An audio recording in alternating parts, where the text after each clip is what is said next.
Hi friends, welcome to Kutty Jofina Computer Knowledge. இந்த வீடியோவில் நம்ம என்ன பார்க்க போகிறோன்னா மைக்ரோசாஃப்ட் எக்ஸலில் இங்கே இருக்கிற டூப்ளிகேட் டெஸ்ட்டை எப்படி ரிமூவ் பண்ணுறது. இந்த டூப்ளிகேட் டெஸ்ட்டை ரிமூவ் பண்ணுறதுக்கான ஷார்ட்கட் வீடியோ ஆல்ரெடி போஸ்ட் பண்ணியிருக்கேன். அந்த வீடியோ பார்க்காதவங்களுக்கு டிஸ்கிரிப்ஷன் பாக்ஸில் லிங்க் கொடுக்குறேன், செக் பண்ணி பார்த்துக்கோங்க. இந்த வீடியோவில் மவுஸ் பாயிண்டர் ஆப்ஷன்ஸ் யூஸ் பண்ணி எப்படி டெஸ்ட் ரிமூவ் பண்ணலாம் அப்படின்றதான் இந்த வீடியோவில் நம்ம பார்க்க போகிறோம். இதுக்கு ஃபஸ்ட்டு எந்த காலமோடைய டெஸ்ட்டை நம்ம டூப்ளிகேட் டெஸ்ட்டை ரிமூவ் பண்ணணுமோ அந்த காலம் ஃபுல்லாக செலக்ட் பண்ணிக்கோங்க. செலக்ட் பண்ணிட்டு மேலே ஹோம் டேப்ல கண்டிஷனல் ஃபார்மேட்டிங் இருக்கும், அதை கிளிக் பண்ணிக்கோங்க.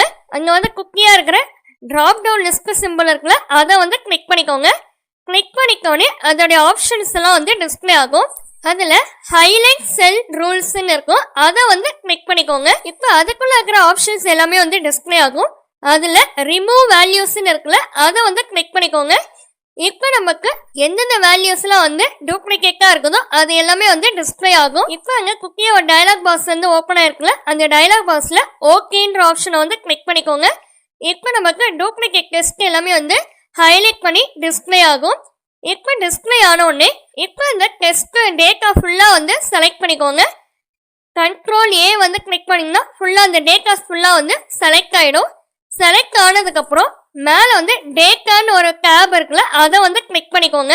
கிளிக் பண்ணிட்டு ரிமூவ் டூப்ளிகேட்னு இருக்குல்ல, அதை கிளிக் பண்ணிக்கோங்க.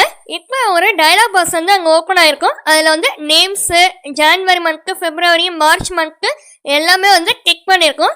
அதில் நேம்ஸ்ன்னு இருக்குல்ல, அதை மட்டும் கிளிக் பண்ணிக்கோங்க. மீதி இருக்கிற பாக்ஸஸ் எல்லாத்தையும் அன்செக் பண்ணிடுங்க. அந்த கிக்கை எடுத்து விட்டுருங்க. இப்போ கீழே ஓகேன்ற ஆப்ஷனை கிளிக் பண்ணிக்கோங்க. இப்போ நமக்கு எத்தனை டெஸ்ட் ரிமூவ் ஆயிருக்கு, எத்தனை டெஸ்ட் யூனிக்காக இருக்குது அப்படின்றது அங்கே ஒரு டயலாக் பாக்ஸில் டிஸ்பிளே பண்ணியிருப்பாங்க. அதில் ஓகேன்ற ஆப்ஷனை கிளிக் பண்ணிக்கோங்க. இப்போ நமக்கு டூப்ளிகேட் டெஸ்ட் எல்லாமே ரிமூவ் ஆயிடுச்சு. யூனிக்காக இருக்கிற டெஸ்ட் மட்டும் இங்கே டிஸ்பிளே ஆகுது. ஓகே ஃப்ரெண்ட்ஸ், இந்த வீடியோ பிடிச்சிருந்துச்சுன்னா லைக் பண்ணிக்கோங்க, உங்கள் ஃப்ரெண்ட்ஸ்க்கு ஷேர் பண்ணிக்கோங்க, சப்ஸ்கிரைப் பண்ணிக்கோங்க. Thank you for watching. Have a nice day.